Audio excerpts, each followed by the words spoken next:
Good morning. I'm Dick Wagner with the Crest Network.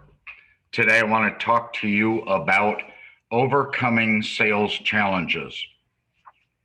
This PowerPoint or this webinar evolved out of many months of working with dozens of marketers and hearing some of the challenges and frustrations that they have been struggling with.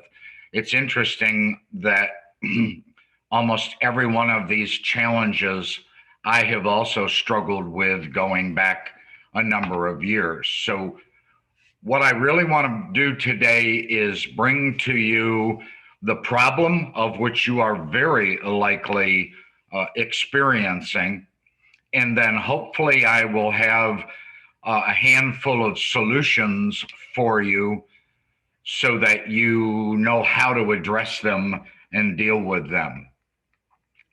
The very first complaint that I hear is, and I just heard this yesterday, not enough prospects are visiting our company website. You have to have something that draws them to the website. I'm hoping, fingers crossed, that whoever is in charge of or responsible for your website is tracking the analytics. Google Analytics, they know how many visitors go to your website, how many visitors look at different things on your website. In other words, what pages they go to. You should know what is the first page they go to. You should also know what pages they visit while they're on the site and what is the last page that they visit before they log off of your website. Very critical information, because if they're going to a particular blog article, for example, you should be looking at what the title is of that blog article and what the content is in it, and then maybe make a decision to create a similar article or a similar content. But the right content draws people. It's important that you use a blog on your website, that you post content on your blog on your website, and then you promote those blog articles that are on your website. One of the best ways to promote a blog article on your website and get people to go to your website and hopefully then stay and poke around and read something else and get comfortable with you and your name, and that is to post the article on LinkedIn with a link back to that article on your website. Most people, and when I say most people, this is way above 50% of people, think that they should build a website and it should have a page about, or pages about fire, water, smoke, and mold. And then you have a page about things like pictures of your team, pictures of your equipment, pictures of the inside of your shop. You know, those are what are referred to as static pages. And a very few, if any, people will ever go to your website and spend time checking out all of the equipment that you posted in pictures on your website. Maybe your competitor will, but customers don't do that. They don't care about that. Your blog, which is the draw to your website, your blog should have good content that will appeal to a broad spectrum of potential clients. Even consider having a blog section for commercial property owners and managers. especially if you're uh, actively marketing to commercial property owners. It's a very high draw content when you put content on the blog that brings them there and gets comfortable with your company. And then please take advantage of the organic availability of your website. And by organic, I mean the portion you don't pay for. You can buy pay-per-click ads.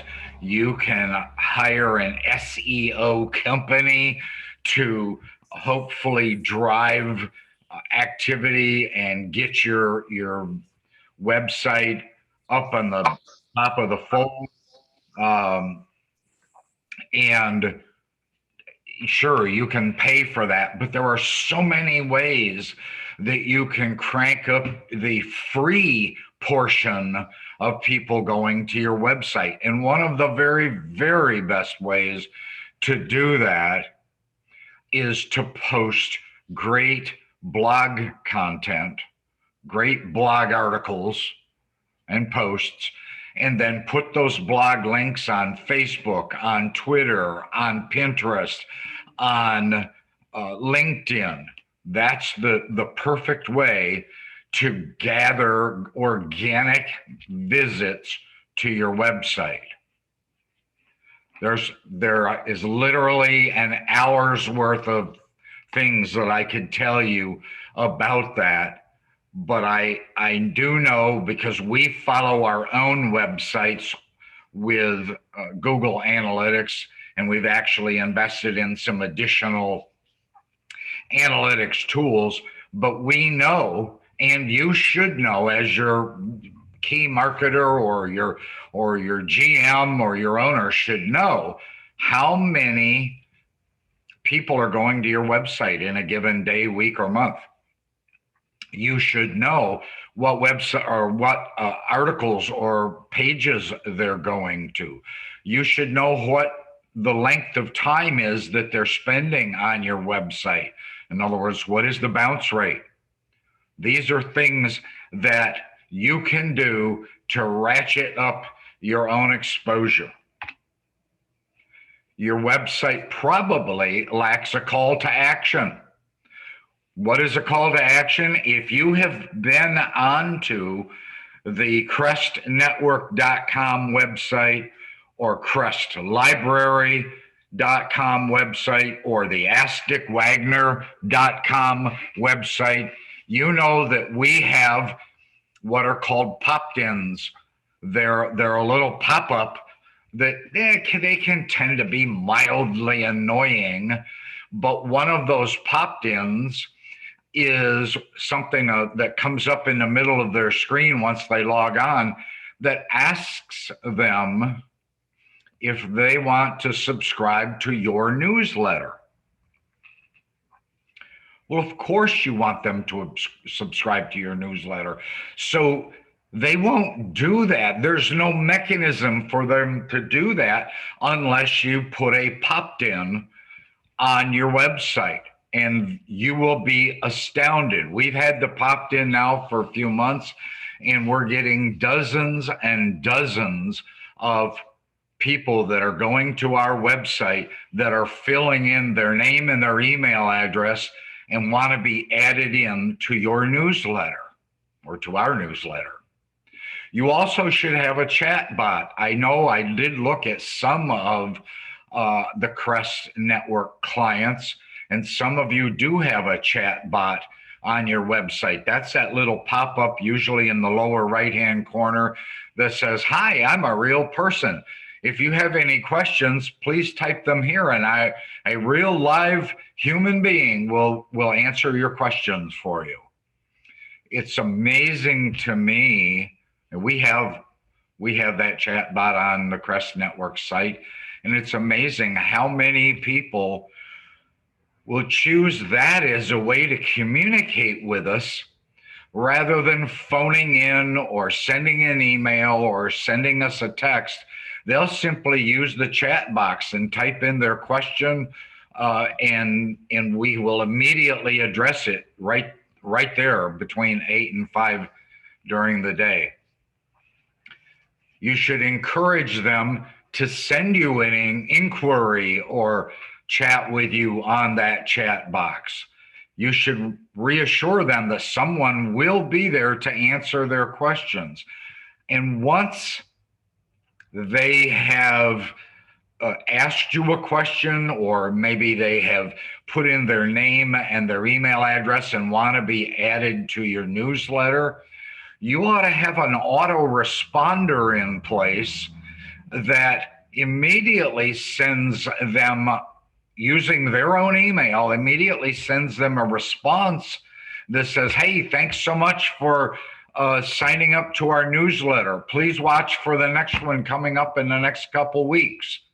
And then 2 weeks later, or 3 weeks later, or 30 days later, the autoresponder should say, I hope by now you've had the opportunity to enjoy our newsletter. If you have any questions, please don't hesitate to reach out. That's what's called a CTA, or a call to action. You should have that on your website. These things will generate for you more leads, more interest, more client opportunities. So now let's change gears a little bit.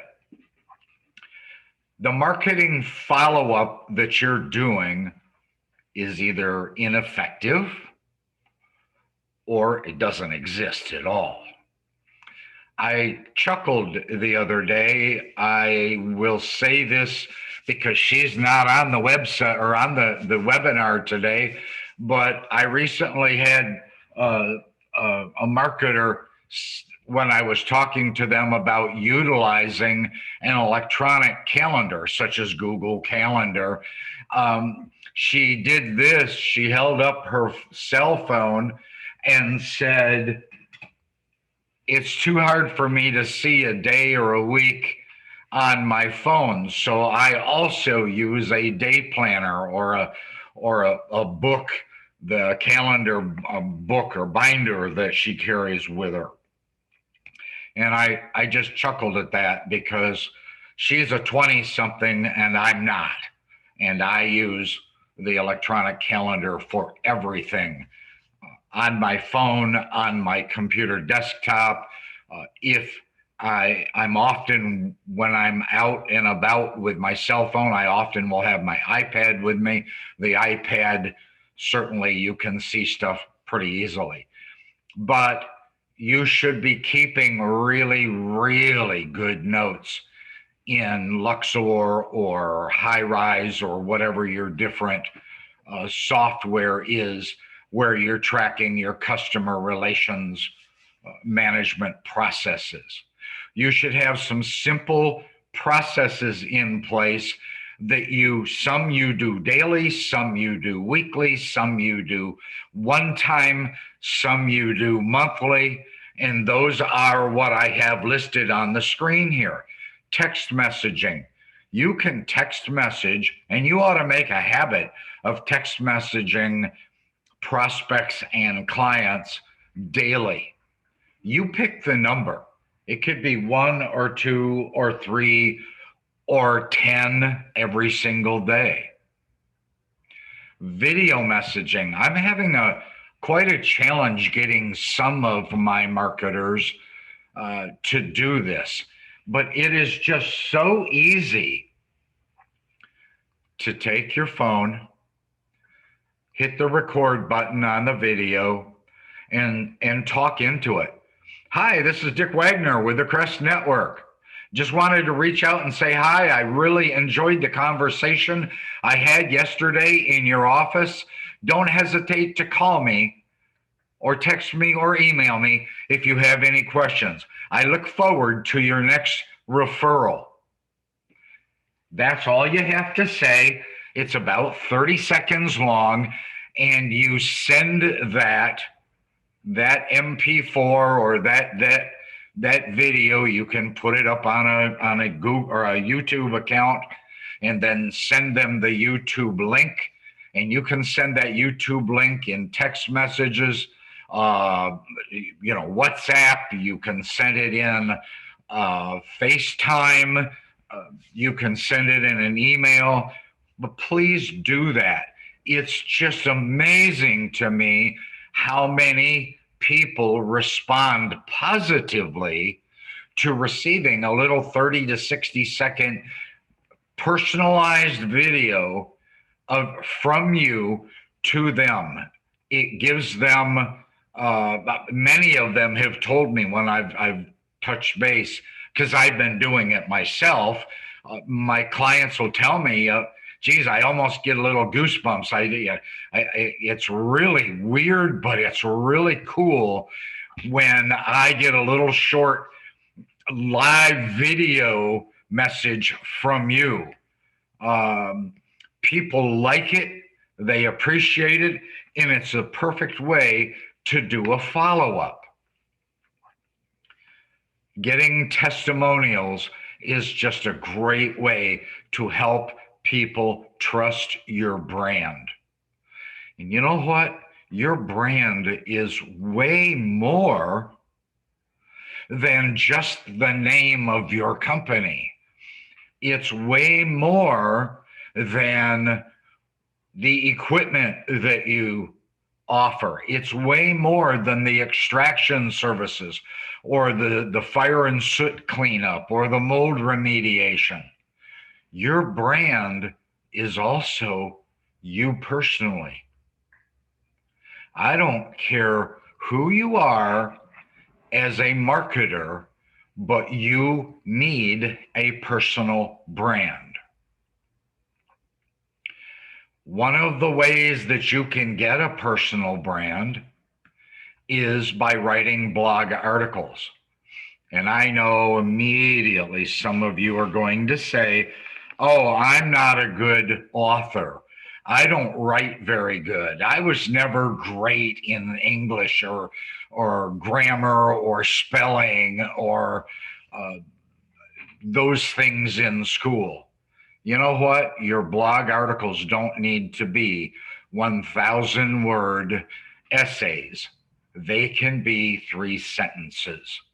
They can be about your thoughts, your interests, the things that you see that you like, the things you don't like, the good that happened in your life. But you need to write and post blog articles and build your own personal brand.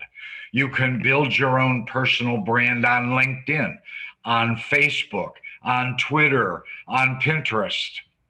You can build your own brand by using testimonials. How would you do that? One of the clients that I've been working with, one of my marketers, does a brilliant job of doing little short Zoom interviews with people that her company or she has done business with. She markets to plumbers, and she has many plumbers sending her a lot of plumbing referral jobs. And so what has she done? She's gone to some of those plumbers, asked them if they would do a one-on-one Zoom meeting that she would record, and she will basically do an interview with them of how did it go? You referred us to one of your customers that had a water damage loss. It's one of your plumbing customers. Did we take care of them? How well did we take care of them?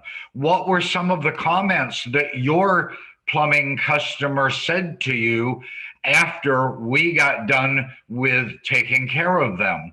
And these 2, 3, 4 minute one-on-one Zoom video testimonials are powerful. You should send those out after you put them in a YouTube and generate the YouTube link. You should send those testimonials out. They add to your credibility. They elevate your personal brand. They draw people to your website. Blog articles, I've said this already, but I want to repeat it. You need to be thought of as a thought leader. What is a thought leader? It's somebody that the community thinks, oh my gosh, this person knows their stuff. This person is who I'm going to go to when I have this particular situation. Blog articles help facilitate that. Blog articles, even if they're only one paragraph long, help generate the idea that you are a valuable thought leader. And then I know that participating in community charity events and being a volunteer in various charities and organizations is extremely valuable in enhancing your brand, giving you something credible and believable to talk about. And so whether your company participates in community charity type events or you just do on your own, those are extremely valuable as well. Many of you know that I am a state appointed guardian ad litem here in Florida. And yes, I did say here in Florida because that's where I live. And I am assigned some foster children that I have to visit. I'm expected to visit every month, and I advocate for that child. Now, I don't write a lot about that because much of the foster children world is somewhat private, but it is a community thing that I'm involved with, and it elevates your credibility when you have the opportunity to talk about that. I don't talk a lot about it, but I am very deeply involved in the foster children world here. Some of my marketers, and I say my marketers, I'm talking about the couple dozen or so, 30-ish that I on a regular there, I muted Rachel, her volume was on. Too much time is spent on unqualified prospects. What does that mean? Yesterday I was talking with was it yesterday? No, it was last Thursday or Wednesday or Thursday of last week. I was talking to a marketer who was telling me that they have 350 insurance agents in their, I'm going to say Rolodex, if you will, in their CRM that are theoretically potential prospects or clients. The fact of the matter is, out of that 350, this person was only able to confirm that about 15 or 18 of those 350 were had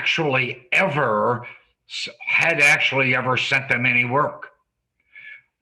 Literally less than 20 of their clients out of a potential basket of 350 had ever sent them a referral loss. This is an insurance agent group. That, first off, the average number of the average number of prospects that will actually become clients in the insurance world is only about 10%. 10% of your available insurance agents in your market that's all. 10% is all that will ever send you work. That's proven nationally, and that's been proven and borne itself out for the past 10 or 12 years that I've been tracking it. Too many people are saying, well, yeah, I try to call on all 300 every single month. And when I really question them on it, then they start getting cagey and cute and saying, well, I called on this one agent maybe 25 times over the past couple years. And finally, they sent me a job. So I don't really want to give up on them. When you dig deeper, come to find out the only reason that restoration contractor or that marketer got the lead was because that insurance agent's regular go-to company which wasn't theirs. That go-to company was slammed and overwhelmed during a polar vortex type event or a tundra type event. And so their regular go-to 3 contractors that they would normally use couldn't take care of their policyholder. So they reached out further, but that's a one-hit wonder. That agent had not given them anything in a year and probably won't again for another year or 2 or 3. So identify exactly who your ideal prospect is. And by the way, put that identification, that description of who your ideal prospect is, put it in writing. Work with your owners, with your managers, with your GMs, your sales manager or marketing manager. Work with your company to identify what is the ideal prospect or prospects. And then once you have that, now you have all of the potentials. Now, as you start to visit them, create a rating for them. In other words, are they an A? An A is somebody that's probably given you a job in the last 6 months. Are they a B?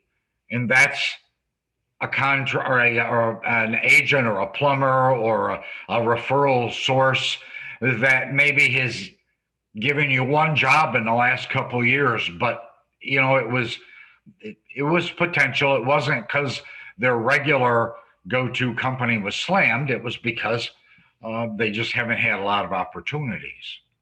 And then I'm a big believer that there should be an A, B, and C rating. A, you know what an A rating is. When they're an A client, they're really, really a good client. A B rating is kind of maybe. I'm not gonna not visit them. I'm not gonna not interact with them, but they're just so-so. The C prospect, I say that C stands for crap. They are a crappy prospect. The chances are very, very, very slim they are ever going to send you anything. And they really should be relegated to a list where they're on an email blast system, but nothing else. They are not worth visiting. You also, and some of you have been to the Restoration Marketing Specialist certification course. And I know some of you that are on this webinar are going to be attending the one coming up in a month or so in May down in Atlanta. And we're going to teach you how to use a memorized summary move. I call it a summary move. Others for many years have referred to it as an elevator pitch or an elevator speech. I choose to use the words summary move because I like to think of your interaction with your client or your prospect as a chess game. You make the first move, they make the next move. You make the next move, they make another. But you should know what the moves are. You should know what they are likely going to be saying next. So I'm a big believer in teaching you how to create a memorized summary move containing 3 sentences and use that summary move as your first move of your chess piece, it works wonders. I got resistance when we started implementing this a couple of years ago. And later on, I had those very same marketers come back to me and say, oh my God, it is freaking awesome. It works. It eliminates the worry about what I'm going to say or how I'm going to engage with them. And because I've memorized it, they can't throw me off my game. And I love the summary move. If you learn it, memorize it, and use it, it will change your marketing life. It will change your prospect's perspective on you. The other, and this is, by the way, the number one failure of a marketer. The number one failure of a marketer, and you could include salespeople in this, but I'm focusing on restoration marketers. The number one failure is to ask, A-S-K, to ask for what you want. Why is that hard? Well, I can tell you why it's hard. It's hard because people don't want to ask the hard questions because they're afraid of the no answer. Nobody likes to be told no. We have a 1-year-old granddaughter. You can't tell her no. You know what 1-year-old granddaughters do. They scream and throw a fit and get mad. And, if they're sitting in their high chair, they take and swat their little sippy cup off on the floor because they're mad because they were told no. We, oddly enough, react in a similar way. We are scared to death to ask questions because we're afraid of the answers.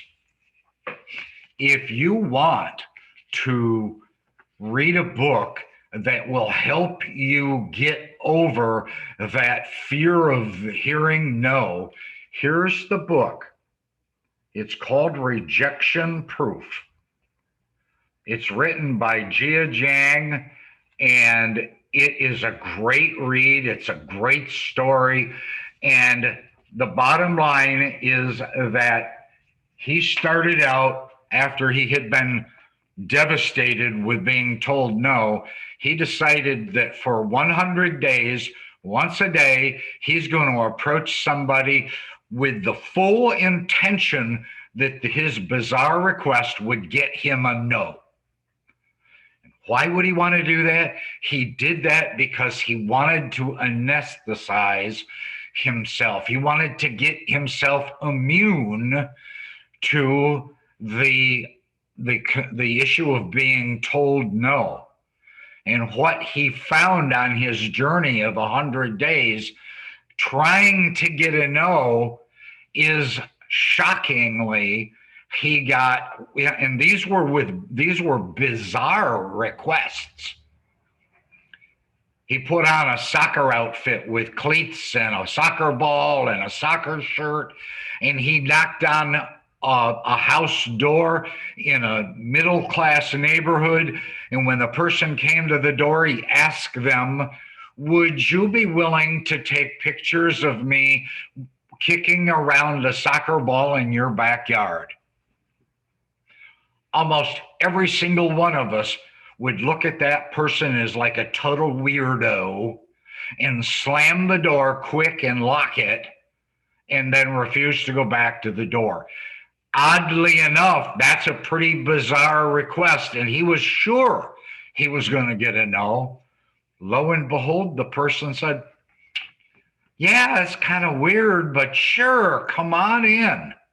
And the crazy part about it, this guy was a Dallas fan watching the Dallas game that just went into overtime. And they still went out in the backyard and took pictures for this guy. So asking the hard questions, get over it. That's all I can tell you. Get over it. When your marketing productivity is low, first and foremost, identify the full market area that you should be working in. You should be listing every potential, reasonable, legitimate prospect, A's, B's, and C's, knowing that you're going to eliminate the C's out of that. You need to have that. And I already said this, a written description of who your ideal client or your ideal client categories are. Understand that you need to have a minimum number of daily touches. As a marketer, if you haven't told yourself and you haven't identified and you are not putting down on paper, maybe taped to your monitor in your office, maybe on your mirror in your bathroom at home, maybe on the dash of your automobile, you need to identify the minimum number of touches you need to do on a daily basis. And maybe you can even break it down a little more specifically. I want to do 10 emails today. I want to send out 10 texts today. I want to do 5 personalized video messages today. I want to physically visit 15 commercial property owners or managers. I want to visit 10 insurance agents, A's and B's. I want to visit 5 plumbers, A's and B's. But you need to have that minimum number established and then follow it every single day. And when you don't make the minimum that you've identified that you want to do, you know what? You dropped the ball. Okay, there's going to be those days. You felt sick at lunchtime. You were really sick. You were so sick, you could barely even drive home. You know, that happens to everybody. That's okay. But I'm talking about on the normal, everyday routine. As a marketer, you should have a minimum number of daily touches and ideally try to exceed that. And then if you're a GM or a manager or a sales manager or a marketing manager watching this video, even after the fact, even watching it after as it was in a recorded fashion, you need to hold your marketers accountable to those numbers. And those numbers could include the minimum number of daily touches. It can include how many physical visits you did. It could include how many presentations of your priority response emergency plan. Some people call it Code Red. Some people call it an ERP. We at the Crest Network developed a PREP program, PREP, and it might include the minimum certain number of daily presentations of that PREP program. Whatever it is, if your marketing productivity is too low, you probably ought to check these 5 bullet points, because it's very likely you're not fulfilling the right number of exposures or touches. If your referrals and the jobs coming into you are sporadic, they're up and they're down and they're up and they're down, and some people refer to that as feast or famine. Well, if you aren't making 25 to 100 touches with those prospects, something's wrong. And that's probably why your referrals and job opportunities are so sporadic and feast or famine. I don't mean up to 100 touches a day. I'm talking about over the course of 30, 60, 90, 126 months, you probably have some prospects that haven't really started engaging with you yet, those prospects may require as many as 100 touches in order to start responding to you. And you might say, well, how in the world can I touch an insurance agent 100 times in 30, 60, 90, or 180 days?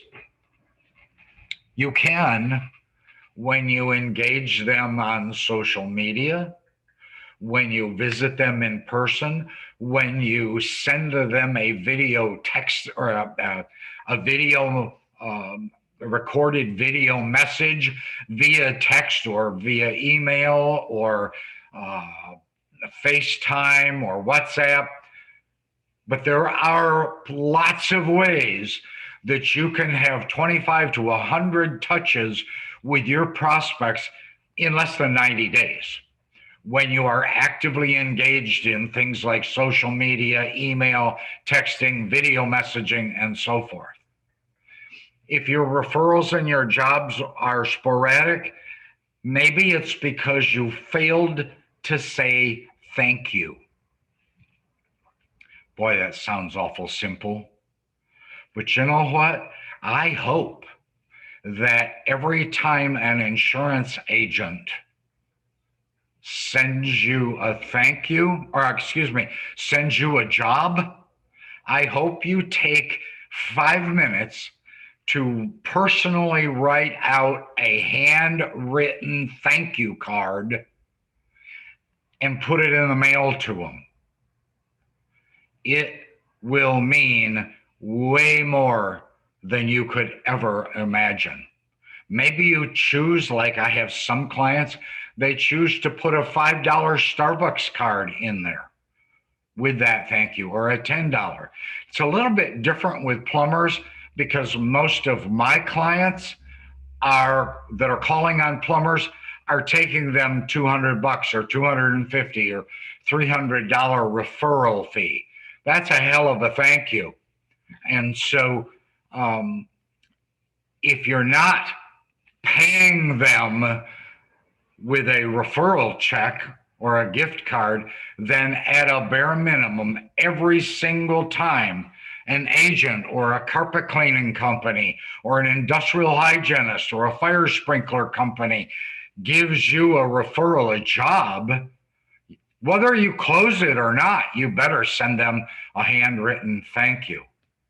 And then you know what? If your referrals and your jobs are still up and down, ask them for referrals, not of a loss, but a referral to another potential client. Ask them for an introduction. Hey, we've done a good job with your insurance agency and helping your policyholders. Is there another insurance agency that you're familiar with, that you know personally, that you'd be willing to introduce me to? What a great way to get a personal introduction by one insurance agent to another.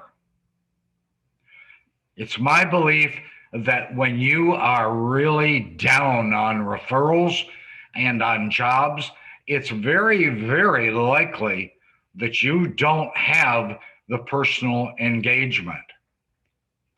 If next week or the week after or a month from now, your referrals and your jobs are down, look back to what happened last week or the week before. And almost always you will see there weren't very many touches. You spent your time in front of a computer in the office. It was all about doing administrative work. And when your referrals and your job opportunities are down, it's because you did not have personal engagement. Dealing with rejection. I've already touched base with you about this being rejection proof. I'm not going to spend a lot more time on it. You can't, and I'm not going to just say to you, you know what? When you get rejection, suck it up. That would be easy. That's not very smart. It's not very ingenuous of me. When you get rejection, think about why you're getting a rejection and then learn how to graciously accept that no that you get. And by the way, you will get less rejection the more you memorize and say your summary move, because having that memorized summary move removes the pressure off of you. And when the pressure is off of you, the no that you could get doesn't seem as bad. If the owner or the manager of your company has you on too many projects, it's up to you to show them what the return on the investment is for you, how much time you're spending. I've analyzed this and I've done this with many different clients over the years, but a marketer should be generating $1 million a year minimum. And you say, how is that even possible? I have marketers that are generating $4 million a year and have consistently been generating those kinds of numbers for several years. I have a marketer that is generating $2 million a year consistently for the last several years. So it's very, very doable. If you're only generating $1 million a year and you have 2,000 hours a year to do that, roughly that's a 40-hour work week. That means that you should be generating $500 an hour at 8 o'clock in the morning and at 9 o'clock in the morning and at 10 o'clock in the morning. Every single hour of your working day, you should be generating $500. If you're not, something is seriously wrong. You're afraid to ask. You're not memorizing. You haven't memorized a summary move. You're spending too much time on administrative things. You're calling on prospective clients and prospects that are C's. They're crap. So evaluate that and then present those numbers to your boss if you are spending too much time on those kinds of things. Occasionally, the owner will say, hey, I get it. I understand that. I realize that your time isn't spent perfectly, but these are my pet projects, and I still want you to work on them because they're my personal pet projects. And as the owner of the company, that's what I want. Okay. My recommendation is you evaluate what you're bringing in on an annual basis and then divide that by roughly 2,000, which is the number of hours in a year to work. And that'll tell you what you ought to be generating. Staying ahead of the competition, you know what? Doing the same old things gets you the same old results. If you're bringing in $4 million a year, keep doing that same thing. It's working. But if you're a long, long ways from that, then it's time to change the way you're doing those same old things because they're not working. Realize that today we have new strategies and new technologies such as video messaging and WhatsApp and FaceTime and ways to reach out to them. We have a Facebook private groups that you can invite from a closed group. You can invite select verticals, select industry types to. You can have one for plumbers in your community. You can have one for insurance agents in your community. Those are utilizing the new strategies and technologies. This also differentiates that you are unique unusual, not like every other marketer in your community. You need to have that personal brand, which is going back half a dozen slides to being actively engaged in doing blog posts, whether they're full length articles of 1 or 2 pages, 400 to 700 words, or whether they are 1, 2, 3, 4 sentences, they're just simply one paragraph. The ultimate bottom line is you need to be creating real value for your clients.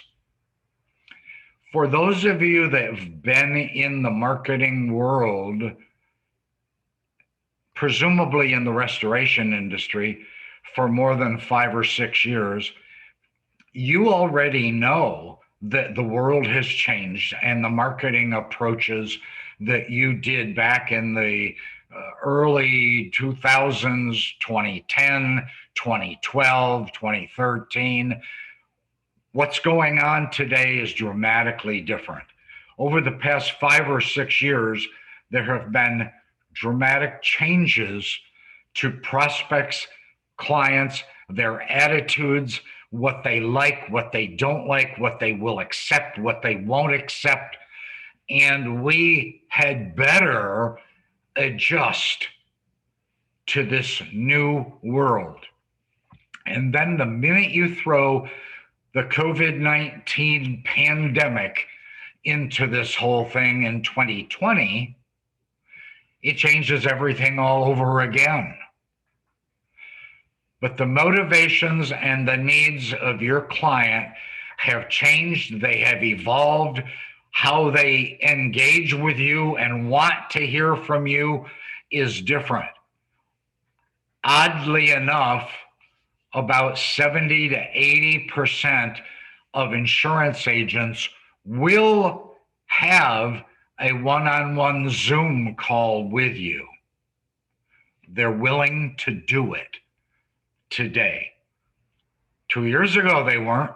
2 years ago, they didn't feel comfortable with that.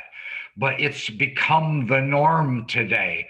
And if you want to get in front of 25 insurance agents, schedule 25 Zoom calls, and you will be shocked at the efficiency. They don't last very long. You can see them. You can see my facial expressions.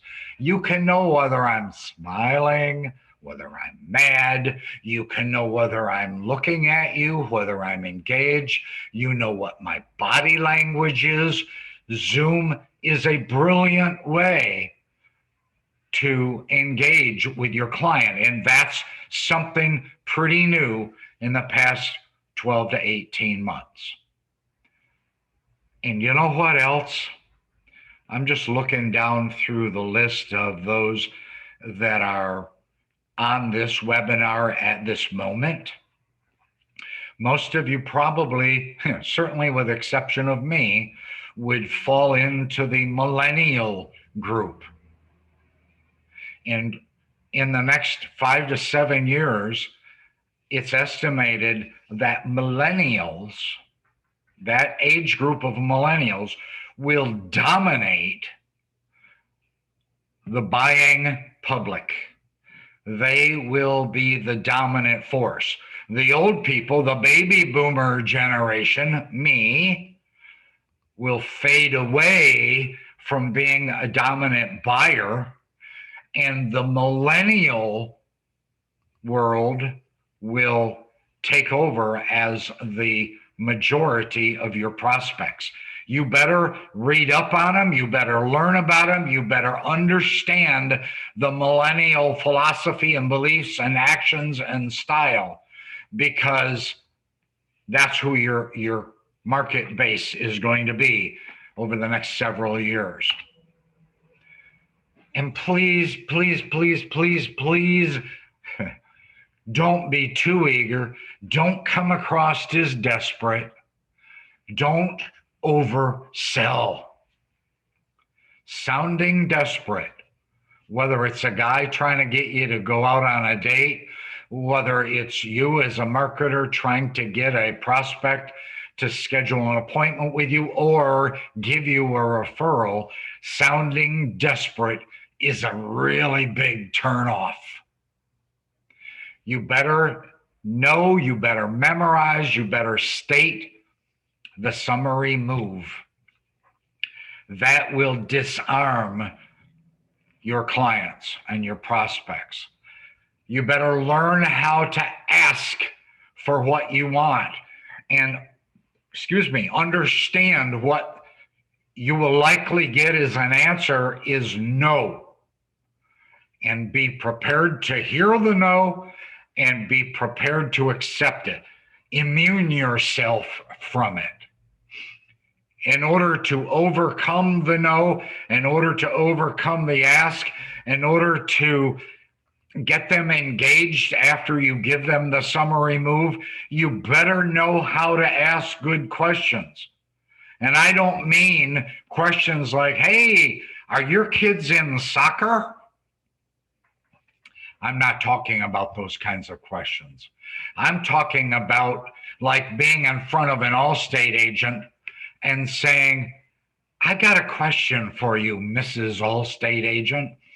How do you, as a brick and mortar agency, deal with Allstate's Esurance, online, internet, TV advertisement business? How do you compete with that? That's asking a good question.